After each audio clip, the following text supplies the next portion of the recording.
தேசிய தலைவர் தேவர் பெருமான் என்ற முத்துராமலிங்க தேவர் ஐயாவுடைய வாழ்க்கை வரலாறை படமாக எடுப்பதற்கு தயாரிப்பதற்கு எனக்கு அருள் கூர்ந்த ஐயா தேவரையா அவர்களுக்கு என்னுடைய மனமார்ந்த நன்றியையும் அவருடைய ஆசையையும் எனக்கு எப்பொழுதும் இருக்கும் வேண்டும் என தேவர் பெருமான் அவர்களை வணங்கி இந்த தேசிய தலைவர் திரைப்படத்தை நீங்கள் அனைவரும் இப்போது பார்த்திருப்பீர்கள்.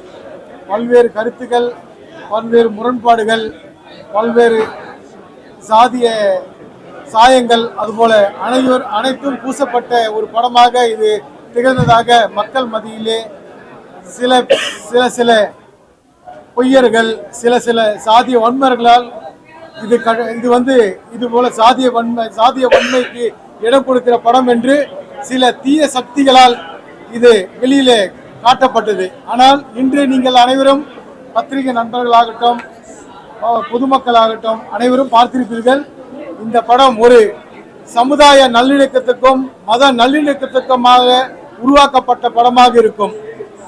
அதே போல தேவரையா அவர்கள் வாழ்ந்த வரலாறு முழுவதுமாக சிறப்பான முறையில் அவருடைய தத்துவமும் அவருடைய வாழ்ந்த வாழ்க்கை, ஒரு அரசியல் தலைவர் என்றால் எப்படி வாழ வேண்டும், ஒரு சக மனிதனாக எப்படி வாழ வேண்டும், ஒரு ஒழுக்க சீலராக எப்படி வாழ வேண்டும், ஒரு மக்களுக்கு சேவைகளை ஆற்றுவதில் எப்படி தன்னலமற்ற சேவையை ஆற்ற வேண்டும் என்பது தேவரையாவுடைய வாழ்க்கை வரலாறை பார்த்து நாம் அனைவரும் தெரிந்து கொள்ளலாம். ஏனென்றால் இது ஒரு மறைக்கப்பட்ட வரலாறு. தேவரையா மறைச்சிட்டாங்க. அதனாலதான் தேசிய தலைவர் தேவர் பெருமான் மறைக்கப்பட்ட வரலாறு என்ற இதை உங்களுடைய கண்முன்பே காண்பிக்கப்பட்டு தேவரையாவுடைய வாழ்க்கை வரலாறு ஒரு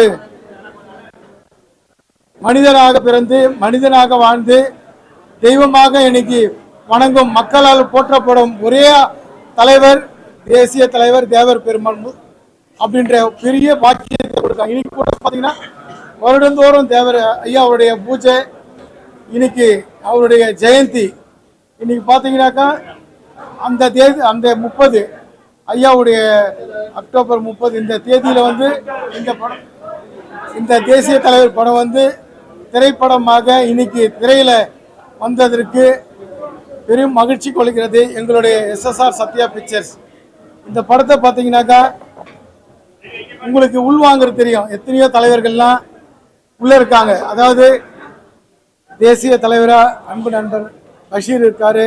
அதே போல அவருக்கு உறுதுணையாக அவருக்கு அந்த படத்தில் அவருடைய வாழ்க்கையில் வாழ்ந்த நிஜ தத்ரூபமான முக தோற்றங்கள் கொண்ட அன்பு நண்பர் சத்யகுமார் அவர் இருக்காரு. நேதாஜியா நடிச்சிருக்காங்க. அதே போல எத்தனையோ கேரக்டர்ஸ், அதாவது பாரதி ராஜா ஐயா இருக்காங்க.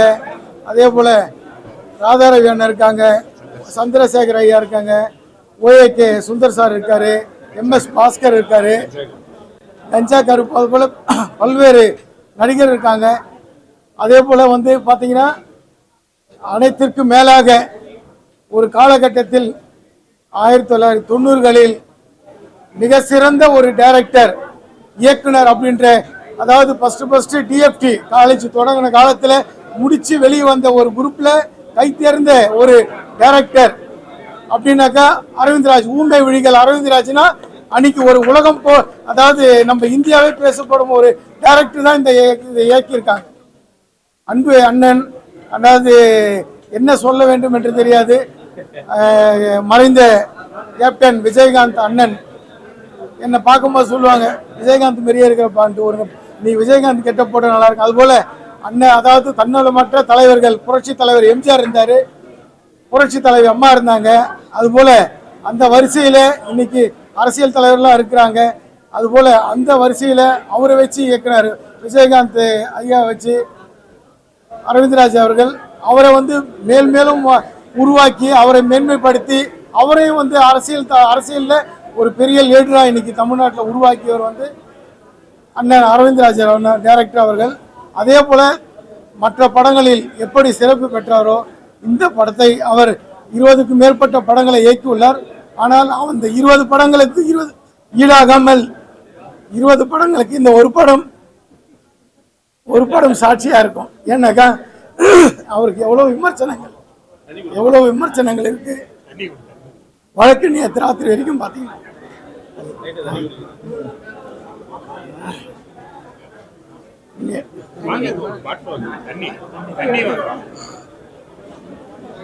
தண்ணி ஒரு